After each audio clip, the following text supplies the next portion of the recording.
vimos el caso keynesiano, que en realidad no tenía mayor dificultad comparado con lo que veíamos antes, y vimos el caso clásico y pudimos abordar las diferencias. Ahora vamos a ver un caso intermedio, tal como lo vimos con la oferta agregada.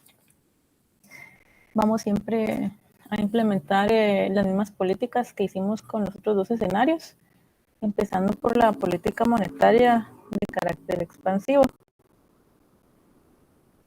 Entonces hay que tener presentes que en el caso intermedio dijimos que hay recursos disponibles, pero son escasos. O sea, no es tan extremo como en los casos que hablábamos anteriormente, pero hay recursos aquí disponibles.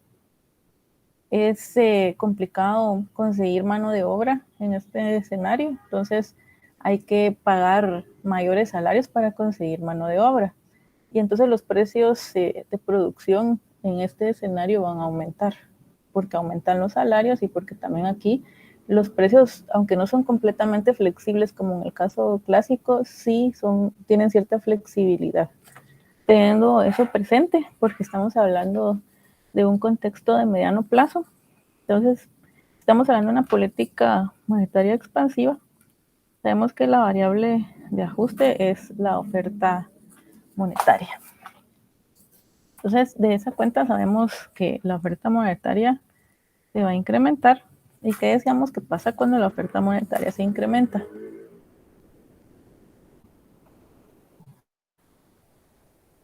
¿Qué decíamos que pasa con las curvas?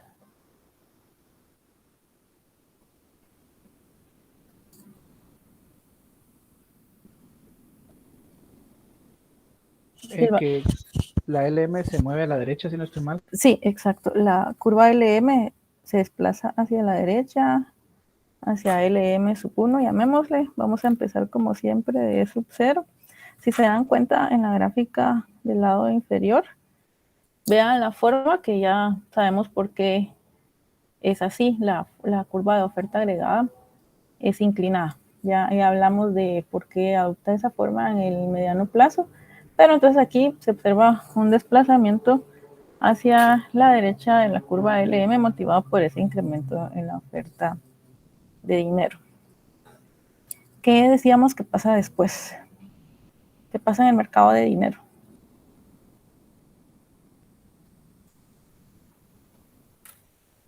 ¿Qué pasa en el mercado de dinero? Hay un desequilibrio, ¿verdad? Hay un desequilibrio en el que la oferta es mayor a la demanda. ¿Y eso provoca qué? Que baje la tasa de interés. Sí, una caída en la tasa de interés hasta R sub 1. La tasa de interés tiene relación con la inversión. ¿Qué pasa con la inversión? Una menor tasa de interés aumenta la inversión, como la estimula una menor tasa de interés, y la inversión es parte de la demanda agregada. Entonces, ¿qué desplazamiento vamos a observar?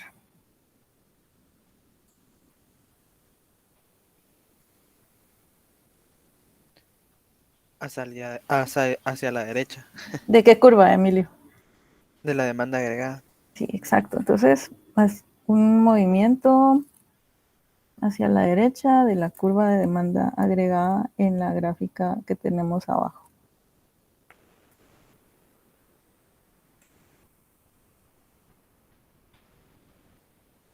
Ya, de A sub 1. ¿Sí? ¿Qué más? Ahora, ¿qué sucede? La demanda agregada aumentó. ¿Qué pasa en el mercado de bienes?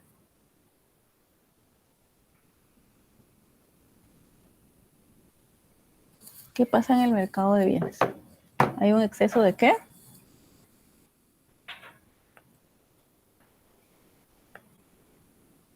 Aumentó la demanda agregada. ¿Cómo es el exceso o el desequilibrio?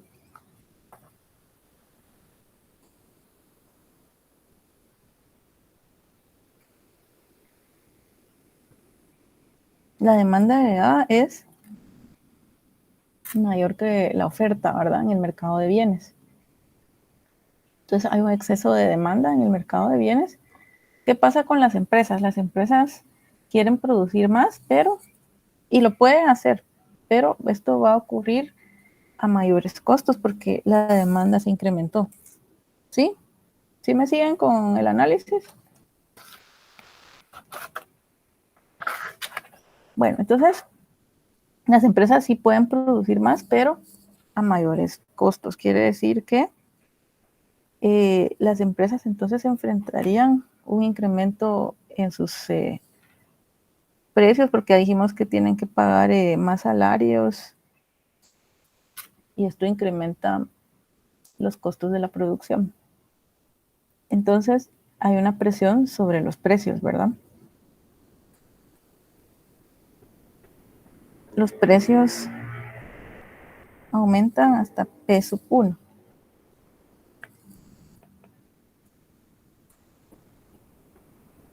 ¿Sí?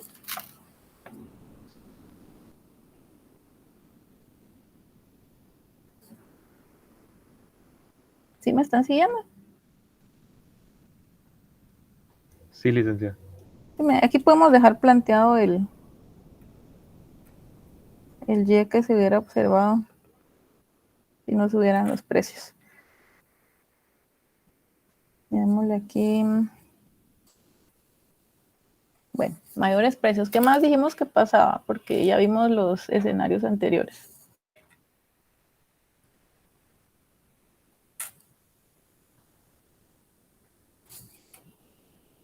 Si los precios aumentan, ¿con qué variable dijimos que tenían relación? Con la oferta monetaria. Entonces, si P aumenta, la oferta monetaria va a caer. ¿Qué pasa entonces ahora? ¿Qué pasa con la curva LM?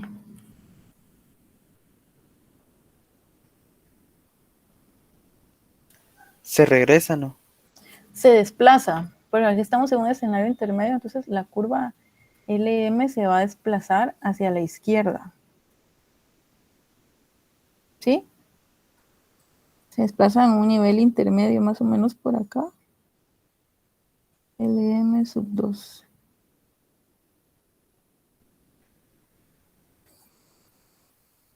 Entonces ocurre ese desplazamiento de la curva LM. ¿Qué más pasa?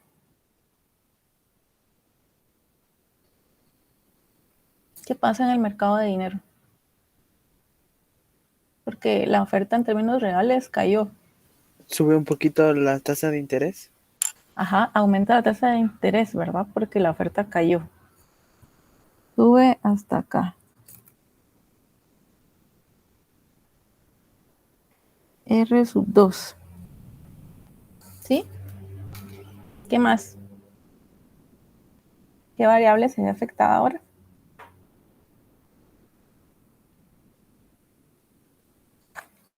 ¿Con qué variable tiene relación la tasa de interés en el mercado de La bienes? inversión La inversión. ¿Qué pasa con la inversión? disminuiría. Disminuye y eso provoca un movimiento, un desplazamiento de la curva de demanda agregada.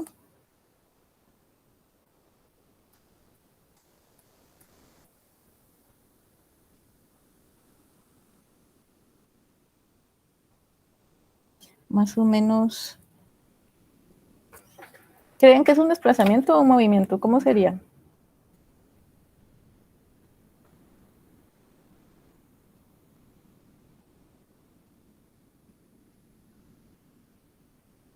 ¿Cómo creen que sería?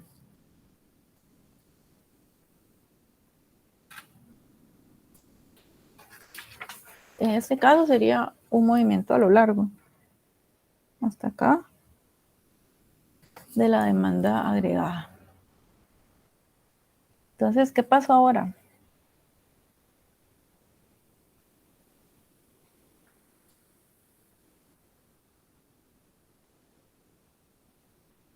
¿Qué vemos ahora? Aumentó la tasa de interés pasando de R sub 1 a R sub 2.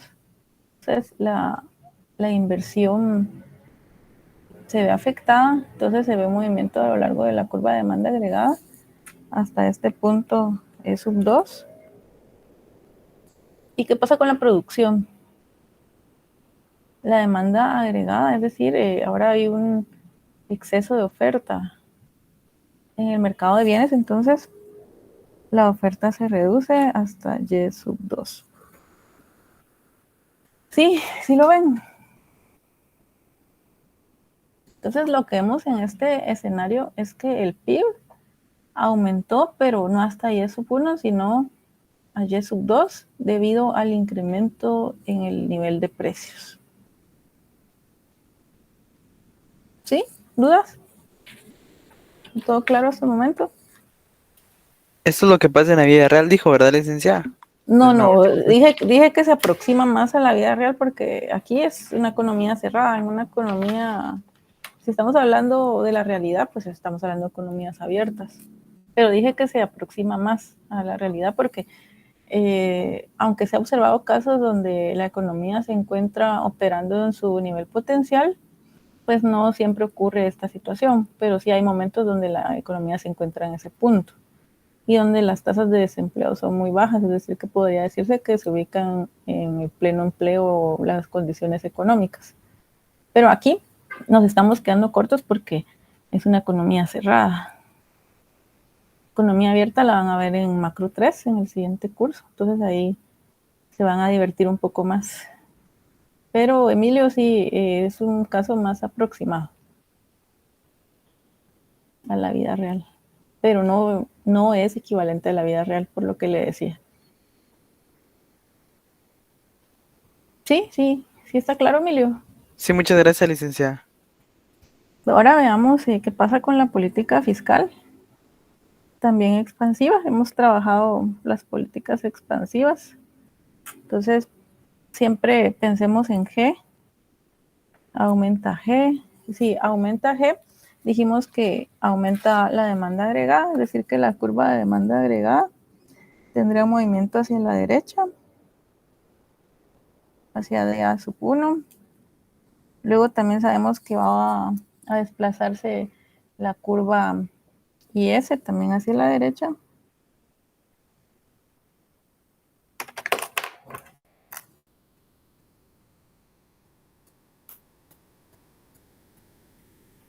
Sí, ya sabemos por qué, ¿verdad? Voy un poco rápido para...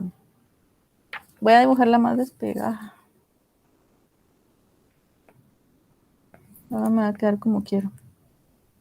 Ahí está. Y ese sub 1.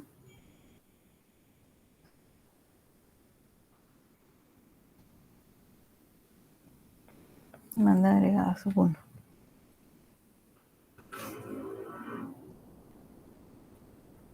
Muy bien. Entonces aumenta la demanda agregada. Hay un exceso de demanda entonces en el mercado de bienes, ¿verdad? ¿Sí o no?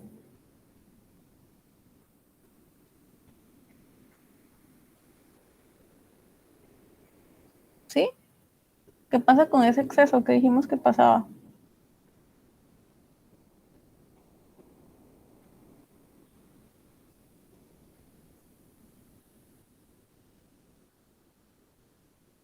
Dijimos que las empresas pueden producir más, ¿sí o no? Pero tienen que pagar mayores salarios. Los costos de producción aumentan. Entonces, ¿qué pasa? Si aumenta Y, en principio va a aumentar Y, ¿verdad? ¿Hasta dónde? Hasta más o menos por acá. Y sub 1. Y sub 1.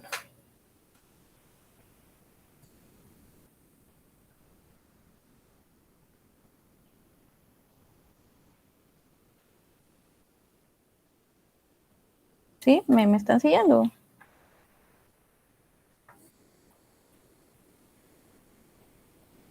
¿O se mira confuso por la forma en la que está dibujado? ¿Sí me oyen? Sí, licenciada. ¿O solo me están siguiendo? Solo quiero estar segura que sí me siguen. A ver. Sí, creo que me había quedado muy lejos y tal vez no lo veían bien. Y ese...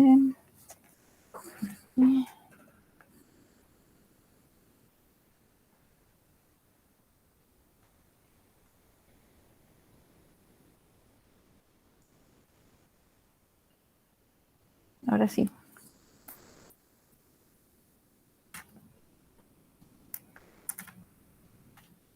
Bueno, entonces aumenta la producción para satisfacer esa demanda, a pesar de que lo que pasa aquí es que como hay que pagar costos más altos, es decir, salarios más altos, entonces, ¿qué dijimos que ocurría? Que P va a aumentar, ¿verdad? E sub 0, E sub 0, aquí llamémosle E sub 1 para dejarlo indicado. Bueno, aumentan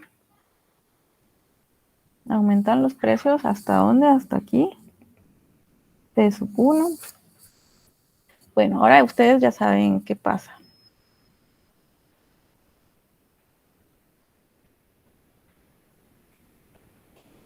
¿Qué dijimos que pasaba?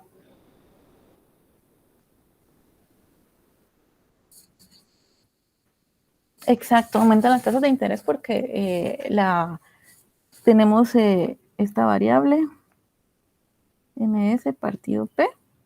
Como aumentaron los precios, entonces la oferta monetaria cae, ¿verdad?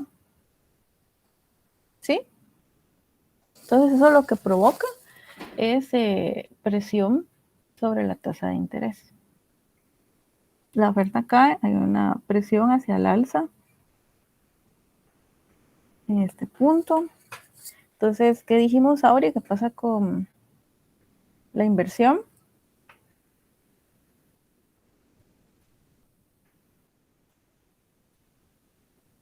Pero aquí nos faltó un movimiento, ¿se dan cuenta o no? Porque si pasó esto, ¿qué dijimos que tenía que ocurrir?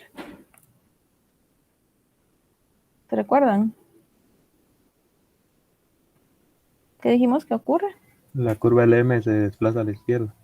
Ajá, entonces nos falta ese movimiento. Hay que tener mucho cuidado con todo lo que ocurre porque hay que dejarlo todo señalado. LM sub 1, ahora sí. Entonces la tasa de interés va a aumentar hasta acá, llamémosle R sub 2. Ahora sí, ahora regresemos a lo que decía Auri. Como la tasa de interés aumenta, esto provoca efectos sobre la demanda agregada, sobre la inversión, la cual se ve afectada porque se desestimula por un mayor costo de financiamientos. Entonces se alcanza este punto que estoy yo pintando acá, donde se ubicaban los precios, y esto afecta finalmente ¿qué?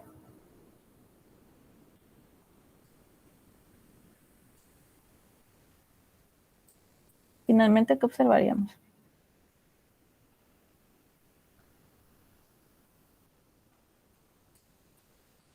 Sí, disminuye Y sub 2, porque la demanda agregada disminuyó, ¿verdad? Entonces se alcanza finalmente este punto E sub 2. También aquí vemos que al implementar una política expansiva, entonces sí se logra estimular el producto, no hasta Y sub 1, pero sí a Y sub 2. Encontramos un PIB intermedio. ¿Sí? ¿Claro hasta acá? Licenciada, yo tengo una duda. Sí, dígame, Aníbal.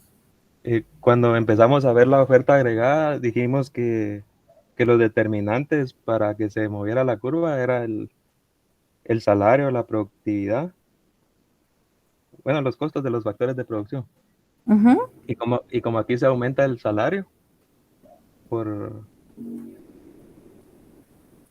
lo que sucedió en la economía, no habría un desplazamiento de la curva de oferta agregada.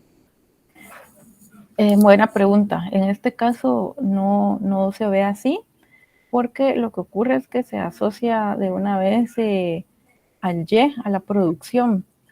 La oferta agregada en realidad se va a mover en el largo plazo.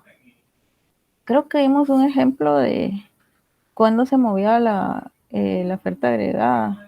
¿Se recuerdan que lo vimos cuando analizamos el escenario intermedio y el clásico? Que decíamos que era por una mejora tecnológica que mejoraba el proceso productivo.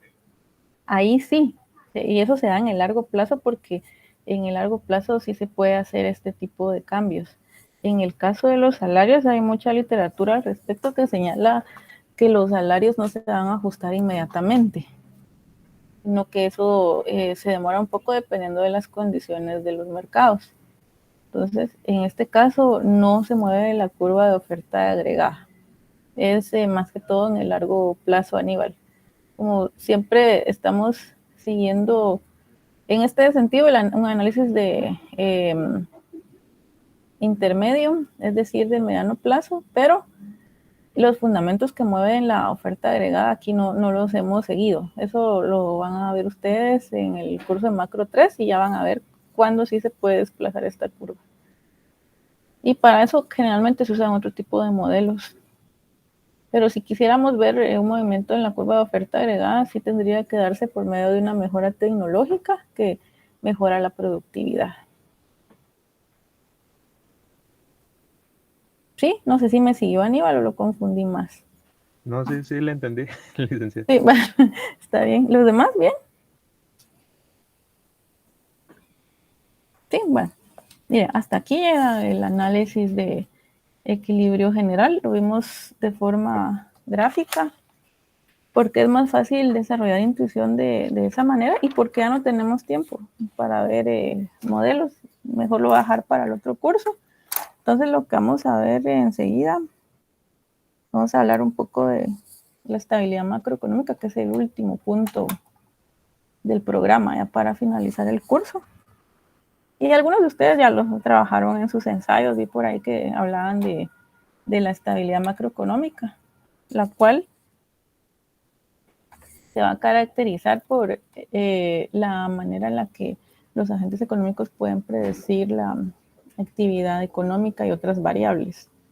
A eso se refiere la estabilidad. Si no hay fluctuaciones excesivas, entonces es posible poder predecir, porque no ocurre en volatilidad muy marcada. Cuando tenemos esos problemas no se puede predecir y no hay certeza sobre el comportamiento futuro de las variables.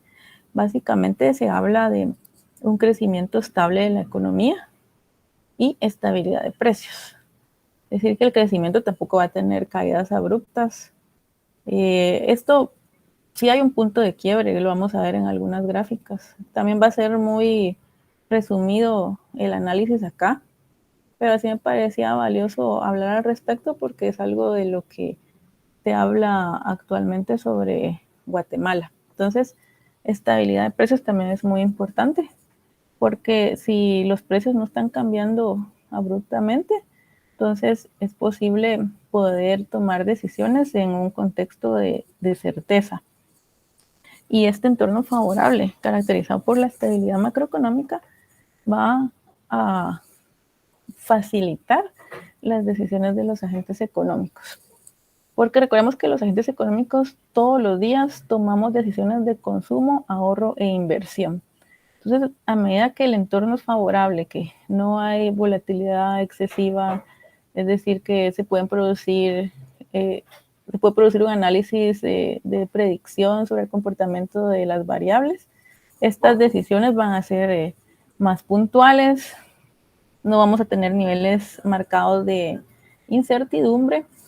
Y para lograr la estabilidad macroeconómica, estamos hablando de implementar medidas de carácter monetario o fiscal como lo veníamos haciendo en los ejercicios. Decir que de acuerdo a las teorías más recientes es necesaria una participación estatal para que la economía no presente esas fluctuaciones que podrían poner en riesgo, por ejemplo, la inversión que viene en otros países, en el caso de Guatemala. Y ahora sí, aterrizamos en el caso de Guatemala. Para ello les muestro algunas gráficas interesantes. Siempre yo les recomiendo utilizar información muy reciente, porque si ustedes no usan información reciente, el análisis no va a ser útil para quien consulte sus documentos de investigación. Lo menciono porque algunos todavía por acá me hablaban de 4% y ya esta cifra se revisó a 4.1 el crecimiento de Guatemala para 2022. Si bien aún es preliminar porque puede sufrir revisiones más adelante, ya no va a cambiar tanto. Y si se dan cuenta en esta gráfica sobre el PIB en términos interanuales, aquí tenemos un periodo de 2010 a 2022 observado. El promedio de crecimiento aquí es de 3.5%. Si se dan cuenta, ahí se ve la estabilidad a excepción de esta caída, de esta contracción de 1.8 que se asocia a la pandemia del COVID-19 y que ocurrió a nivel mundial, ¿verdad? Y luego esta recuperación de la que habíamos hablado al inicio del semestre, que es producto de la implementación de esas medidas. Y justamente en las crisis, que cuando se ve la intervención estatal es cuando nuevamente vuelve a cobrar importancia a las teorías keynesianas, porque precisamente ese análisis surgió en una crisis. Entonces aquí es necesario adoptar medidas. Puede ser que si no se sigue una corriente del pensamiento extrema, podríamos pensar que en algunos momentos es necesaria la participación estatal, pero no siempre. Eso es una decisión que ustedes tienen que fundamentar cuando adopten una postura. Entonces vemos acá esto ya con proyecciones, porque estamos hablando de que la estabilidad nos permite pensar a futuro para tomar las mejores decisiones. Y ya aquí el Banco Central empieza a publicar sus previsiones para este año. De esa cuenta podríamos esperar un comportamiento similar a periodos anteriores, más o menos de 3.5%, siempre se deja un margen de tolerancia, decir, o un rango, decir que el crecimiento podría ubicarse entre 2.5 y 4.5. Esto de acuerdo con cifras del Banco de Guatemala.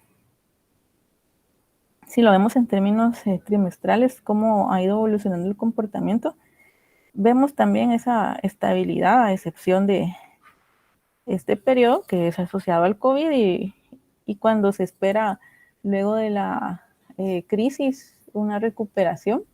Y aquí si ya vemos en términos trimestrales, vemos cómo va subiendo el PIB cada trimestre y luego pues se espera que retorne a sus niveles, llamémoslos normales, es decir, de acuerdo a la tendencia que se ha registrado anteriormente.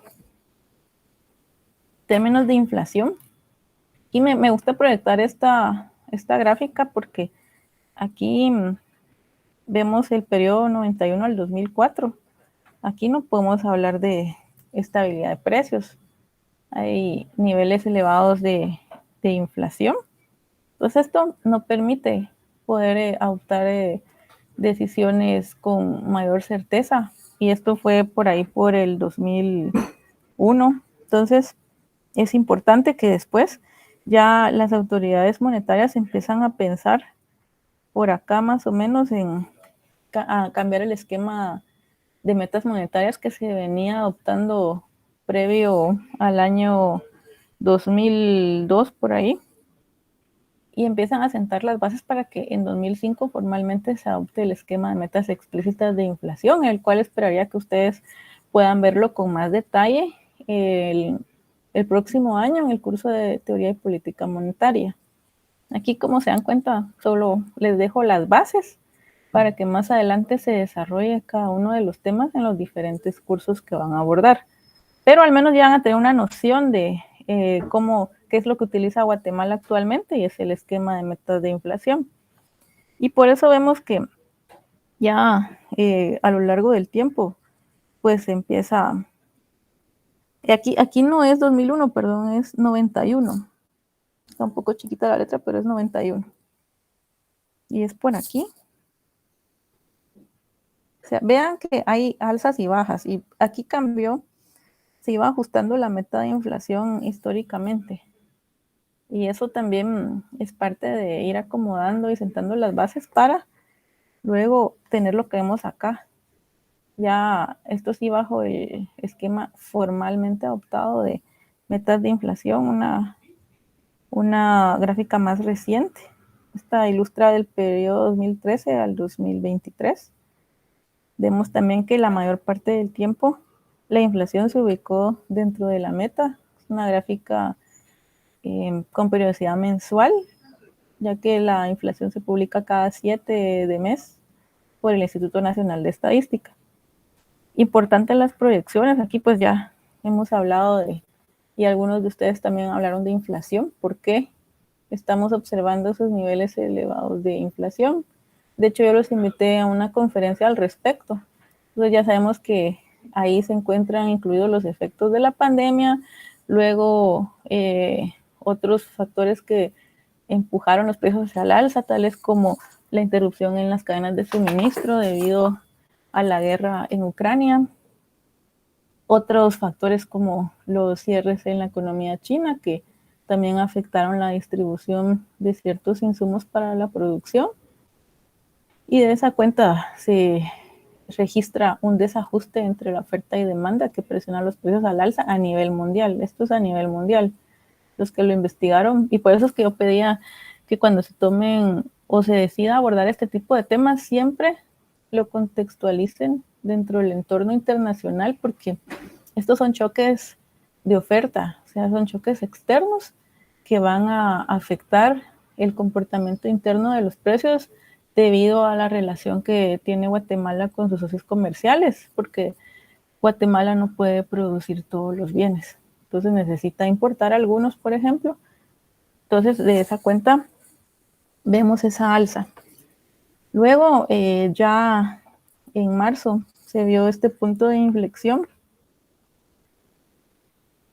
el 8.71, que también lo comenté hace poco en el programa de Tribuna Económica. Entonces se ve, y esto se ve en el Banco Central, porque uno siempre tiene que citar las fuentes. No soy yo quien lo dice, tampoco ninguno de los que está acá, pero el Banco Central, que tiene toda la información disponible, dice, bueno, a partir de acá la inflación va a seguir descendiendo. Es decir, que este 8.71 marca un cambio de tendencia, un punto de inflexión, y de acuerdo a la información que se tiene disponible en este momento, podríamos estar hablando que la inflación se va a ubicar en alrededor de 5% para finales de año. Esto, claro, puede ir cambiando de acuerdo a cómo evolucionen esta variable en términos observados. Siempre se va corriendo otra vez todos los modelos disponibles para contar con proyecciones que aterricen más hacia lo que se puede esperar. Otra variable importante son las expectativas, y va asociado a lo que esperan los agentes económicos que ocurra en el futuro. Aquí pues les dejé las expectativas de inflación para diciembre de 2023. Todo es producto de una encuesta que publica el Banco de Guatemala y que distribuye a un panel de analistas expertos en temas relacionados con política monetaria. Es decir, que quienes responden a esta encuesta comprenden los mecanismos de transmisión de la política monetaria. Y de esa cuenta vemos que recientemente ya los agentes económicos empezaron a pensar que la inflación no se iba a ubicar dentro de la meta. Por aquí se empiezan a moderar y más o menos podría, dependiendo de las decisiones que se adopten, porque esto lo que mide es la credibilidad en las decisiones del Banco Central. De momento, los agentes económicos esperan que la inflación se ubique por arriba de la meta, que es de 4% más menos un punto porcentual, que es el margen de tolerancia que utiliza el Banco Central. Entonces, esto también es una variable de seguimiento muy importante para el esquema de metas de inflación, que se basa precisamente en expectativas, porque las expectativas pueden influir en el comportamiento futuro de las variables a través de las decisiones de los agentes económicos. Por aquí pues hay una gráfica de remesas familiares.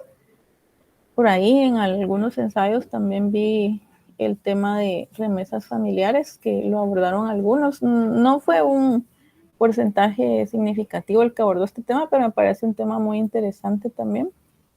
Muchos lo relacionaban con la dependencia que podría decirse tiene la economía guatemalteca con respecto al ingreso de divisas por concepto de remesas familiares. lo cual eso ha sido señalado también y aceptado por autoridades de gobierno, y también lo destacan los organismos financieros internacionales como el Fondo Monetario, los cuales establecen que esta dependencia implica una vulnerabilidad, porque recuérdense que depender de alguna variable no necesariamente puede ser adecuado. Pero aquí vemos la evolución, vean cómo ha crecido, y en este año se espera que la variación porcentual o el porcentaje que van a representar las remesas como proporción del PIB se va a reducir a 7.5%. Pero esto va a depender también de cómo sigan evolucionando los flujos que ingresan a Guatemala. Y también depende de las deportaciones, de todo lo que ocurra en Estados Unidos, porque de ahí es principalmente de donde provienen estos recursos. Y como dependen de Estados Unidos, pues una variable que yo siempre le doy seguimiento es a la tasa de desempleo en Estados Unidos. Y luego de haber alcanzado niveles históricamente altos debido a la pandemia, por aquí vemos que el desempleo hispano, que es más o menos donde se encuentra la gente desempleada, los migrantes guatemaltecos, podríamos ubicarlos por ahí, aunque esto también es producto de encuestas. No señalan claramente qué población es migrante y cuál no. Pero lo que nos interesa es este comportamiento. ¿Cómo ha evolucionado la tasa de desempleo? Porque también contribuye a pensar en cómo podrían continuar ingresando esos flujos de divisas. Ya que si sabemos que es una variable importante para la economía guatemalteca, entonces es necesario conocer esa evolución. Actualmente, con la última información a marzo, la tasa de desempleo hispano se ubicó en 4.6%. El dato para abril saldrá hasta mayo. Podría salir el primer viernes de mayo, es decir, la otra semana. Y ese ingreso significativo de divisas ha contribuido a que la cuenta corriente, la balanza de pagos, se haya tornado positiva desde el año 2016. También es otro factor que destacan esos organismos internacionales, y decidí colocarla porque alguien por ahí me habló de este aspecto. Entonces también me parece interesante, y para irles dejando a ustedes temas en el ambiente que ustedes pueden desarrollar. Ya la invitación está hecha para escribir en cualquier momento en la revista. Yo soy quien va a revisar los de la Escuela de Economía, entonces siempre, aunque ya no estemos dentro del semestre, ustedes me pueden mandar su material, yo lo reviso, puede ser que se los devuelva para modificaciones o para que se agregue algo con el objeto de que la publicación sea más útil para los lectores. Pero la invitación ahí está hecha, pueden tomar ese tema, también es muy interesante.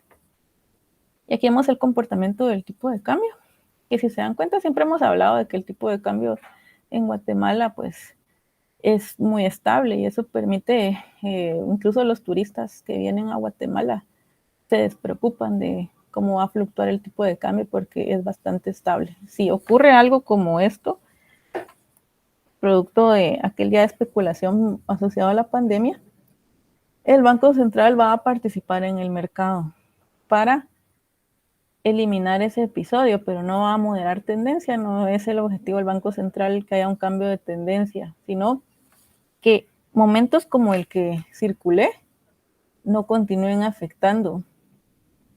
Entonces, por eso es que participa el Banco Central, pero aquí lo que quería que vieran es que en realidad, y vean la escala, está de 6.59.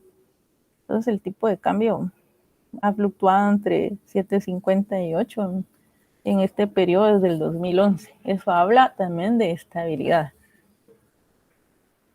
Y precisamente ayer, en cuanto a las decisiones de política monetaria, para los que ya leyeron los boletines o los periódicos, incluso en las redes también se publica, el Banco de Guatemala decidió continuar con los incrementos en la tasa líder, que es el instrumento principal que utiliza para recoger o inyectar liquidez en la economía. Recuérdense que cuando venimos hablando del análisis de políticas, decimos que la política monetaria está orientada a la manipulación de la oferta de dinero. Entonces, la tasa líder es un instrumento para poder afectar la oferta monetaria en Guatemala.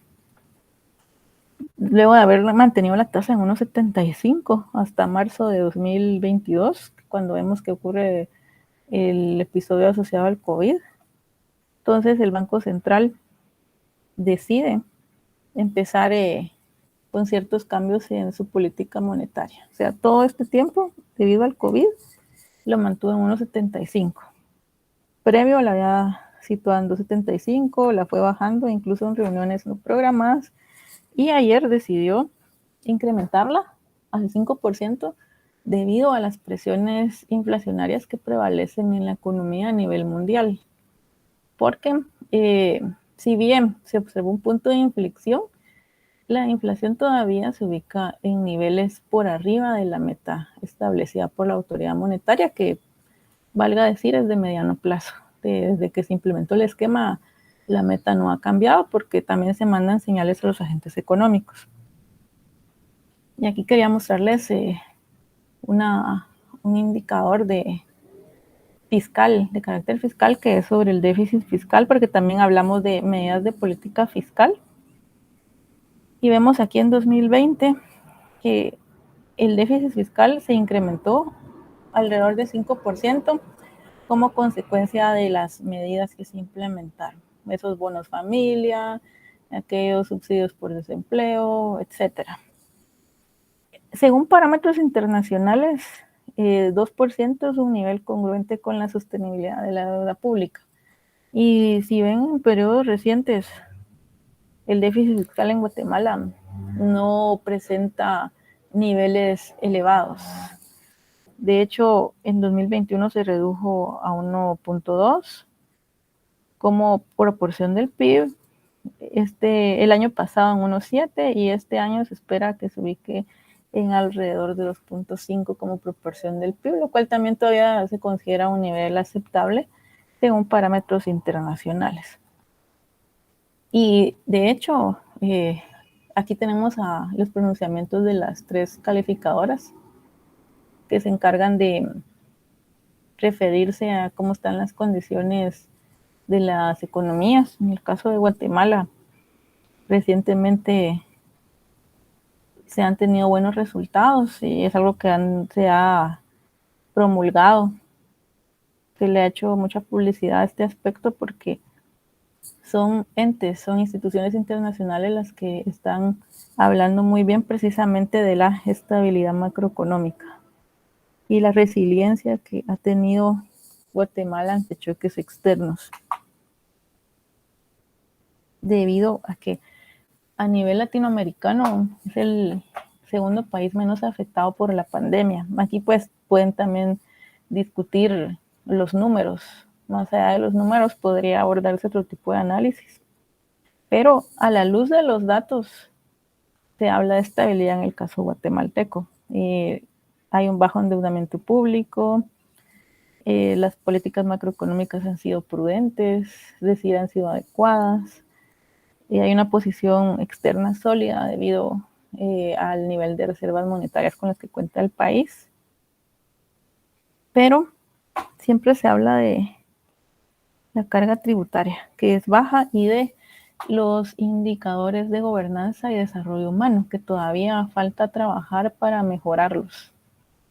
Por eso es que Guatemala tiene las calificaciones actuales que, si bien las han ido aumentando recientemente, en el caso de Fitch Ratings, que lo hizo en febrero, aumentó la calificación a BB estable, y Standard & Poor's lo hizo este mes, lo hizo recientemente en BB estable también.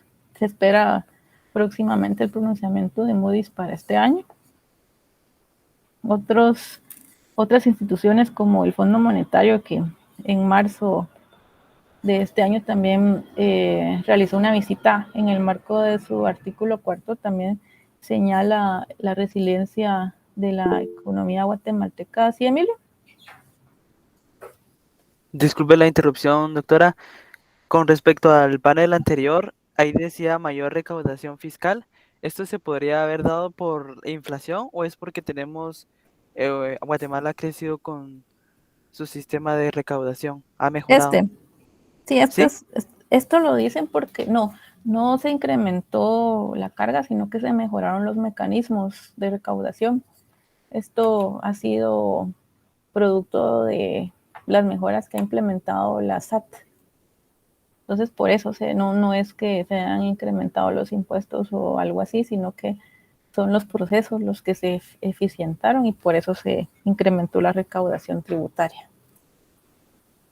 Muchas gracias, licenciada. Sí, es lo que recuerdo que dice el informe.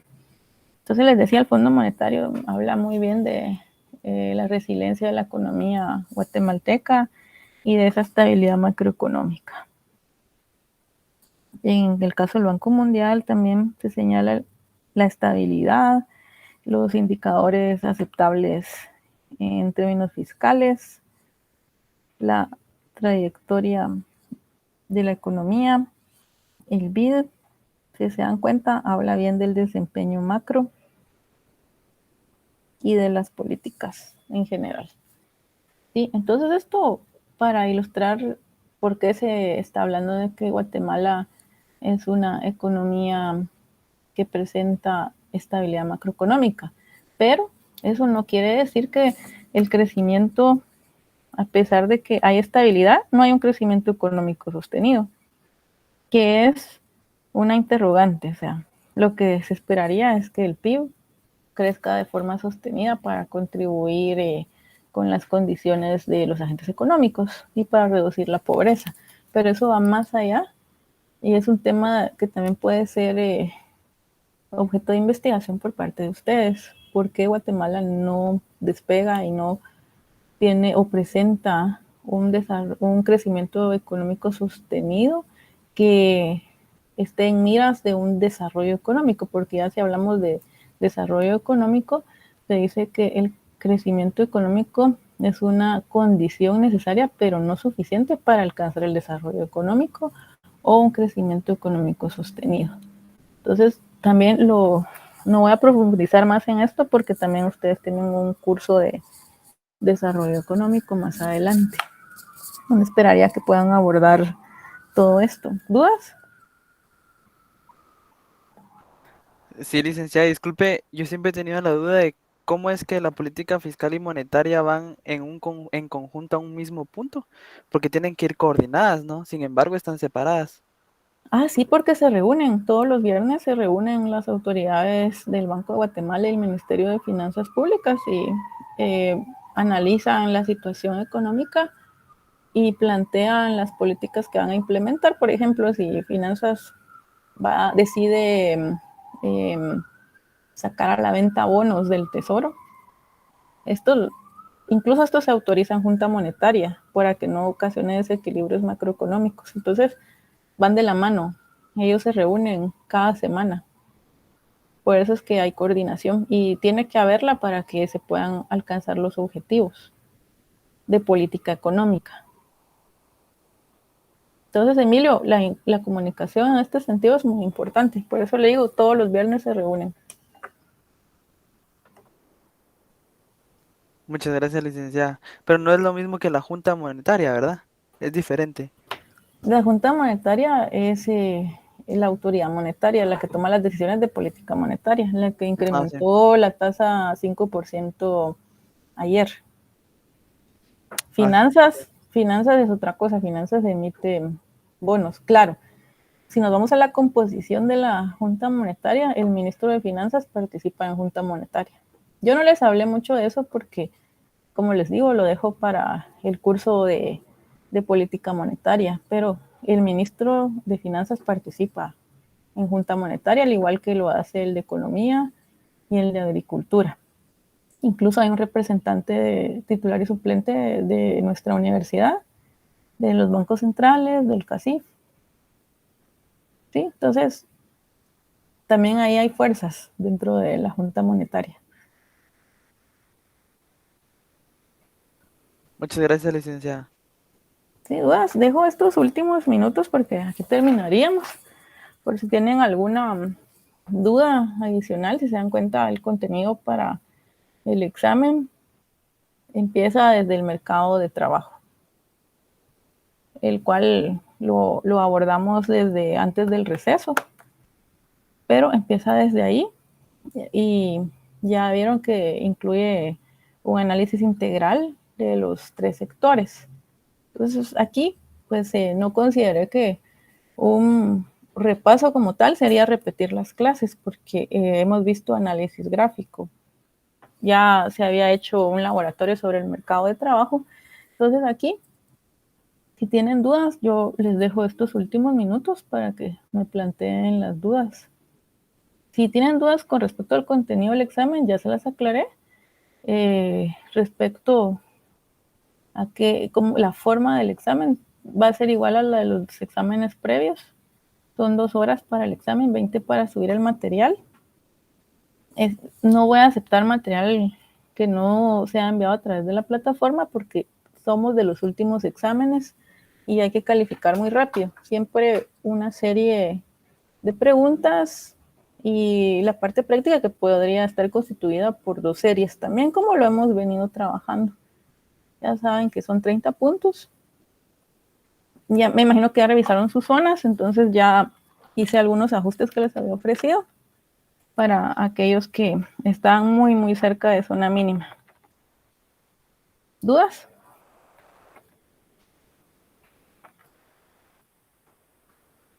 ¿Todo claro?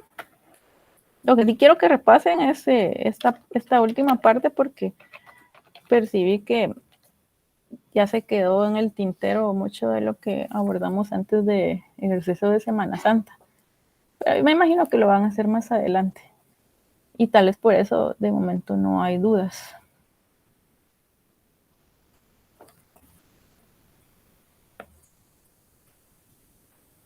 ¿Comentarios? ¿No? ¿Todo bien? Bueno, si no tienen comentarios, yo lo dejo hasta acá, agradeciendo la atención prestada durante el semestre. Espero verlos, no en escuela de vacaciones, sino verlos cuando hablemos de trabajos de investigación o por ahí en un examen de tesis o de áreas. Y siempre pues tienen mi correo electrónico, pueden escribirme si tienen alguna duda más adelante. Muchas gracias, licenciada. No saben si van a abrir el campus central, licenciada. Han ¿A habido usted lo dice rumores. porque entregaron el MUSAC? Sí, No nos han dicho nada. Yo sé lo mismo que ustedes, solo lo que circula en las redes. Pero de cualquier forma no sería este semestre. Este semestre ya terminó los exámenes, pues no creo que vaya a cambiar. Ya está instalada la plataforma y no sé cómo sería el retorno, si es que devuelven el campus central, pero de momento no tengo más información que la que circula en los medios, que es la misma que ustedes conocen. muchas gracias, doctora. Sí, entonces gracias a todos, los sigo viendo el 16, el examen a las 6 de la tarde. Por favor, revisen que todas las conexiones funcionen con normalidad, porque la plataforma está funcionando en condiciones. Entonces, si no tienen nada más que agregar, yo les deseo feliz noche y muchos éxitos. Sí, Auri.